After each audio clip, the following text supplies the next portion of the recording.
السلام عليكم ورحمة الله تعالى وبركاته، مرحبا بكم في قناة كوزين مام ياسمين. نتمنى إن شاء الله تكونوا في تمام الصحة والعافية. اليوم إن شاء الله غادي نصايب معاكم البانكيك بطريقة ناجحة وسهلة، كيجيو غزالين كيجيو راقيين وناجحين من أول استعمال إن شاء الله ولا من أول تجربة غادي ينجحو معاكم، كيجيو غزالين.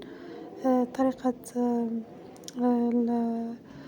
العجين ديالهم أولا الطياب ديالهم غادي نشارك معكم إن شاء الله كلشي. بسم الله على بركة الله. غادي نحتاج هنايا واحد البول اللي غادي نخلط فيه جميع المكونات. درت هنايا 2 ديال البيضات كيف ما شفتوا من حجم متوسط يكونوا بحرارة المطبخ، وعندي واحد القبيصة ديال الملحة، وغادي نزيد هنايا نص كاس ديال سكر سنيدة، وغادي نبقى نخلط مزيان مزيان مزيان حتى نحسو بديك الحبيبات ديال السكر دابو تخلطوا مزيان.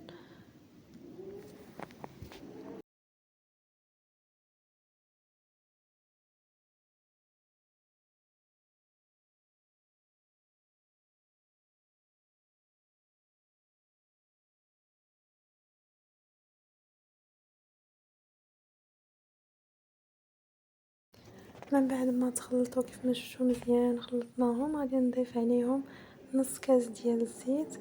العبارة البنات بكاس ديال العنبة، وغادي نخلط وغادي نزيد كاس ديال الحليب كيف ما شفتوا عامر،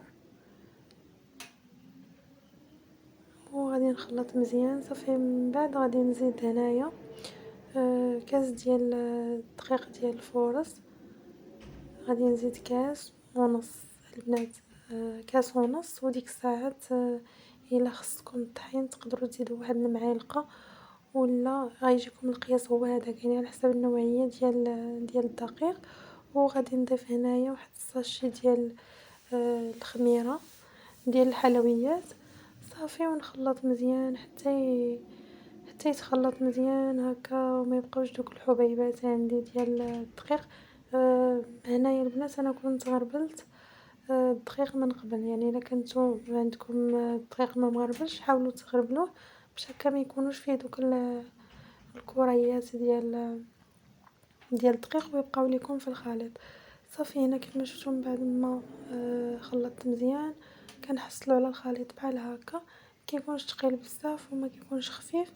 هنا خديت واحد المعالقه كيف ما شفتوا، انا خديت هذه ديال الكلاص هي باش هزيت هكا باش غير باش يجيني القياس قياس واحد. الى تقدروا تهزوا هكا غير بمعلقه يعني عاديه صافي. وغادي نستمر بنفس الطريقه، يعني كنهز واحد المعلقه عامره وكنحط انا في المقله. بالنسبه للمقله ديروا اي مقله عندكم متوفره، غير تكون ما كتلصقش ليكم، يعني تكونوا كطيبوا فيها الكريب ولا البغرير هكا ما كتكونش كتلصق صافي. هنايا بالنسبه للنار، النار متوسطه البنات لان دغيا البانكيك دغيا كيطيب باش ما يتحرقش لكم من التحت ويجيكم اللون موحد، ويجيكم اللون كامل فحال فحال، يجيكم ديك التحميره خفيفه من التحت، ما نكونوش مجهدين البوطه بزاف صافي. غادي نخليهم هكا حتى يبانوا ليا بداو كيديروا واحد الفقاعات في الوجه، وغادي نقلبهم.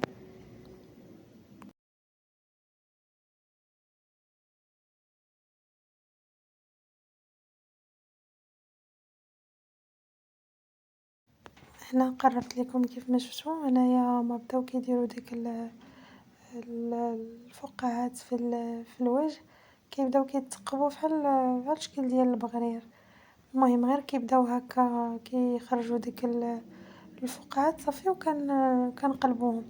كنحاول يعني كنهز غير بشويه هكا لان ديك العجين مع خفيف وهذا باش ما يخسروش لينا صافي. وكنقلبهم ونخليهم حتى كيطيبوا من الجهه التحتانيه وكيزيدوا كيتنفخوا وصافي. وكنحيدهم وندير كميه اخرى. هنايا كنت طيبت تقريبا نصف الكميه انا وريتها لكم صافي. استمريت بنفس الطريقه.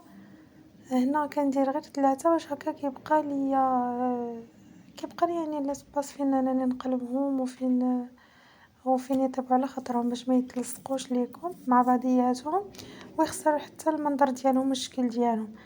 صافي هنايا من بعد ما قلبتهم كيف ما شفتوا داك اللون كيجي بحال يعني غير تنقصوا عليهم البوطه ما يكونش ما تكونش البوطه هنايا مجهده بزاف. هنايا شفتوا كيجي اللون واحد. صافي وغادي نستمر بنفس الطريقه، كنبقى نهز واحد المعلقه وغير كنحط يعني ما كنسرح ما حتى شي حاجه، غير كنحاول انني نخويها كيف ما شفتوا. صافي ونخليها هي كتاخد الشكل ديالها الرازه.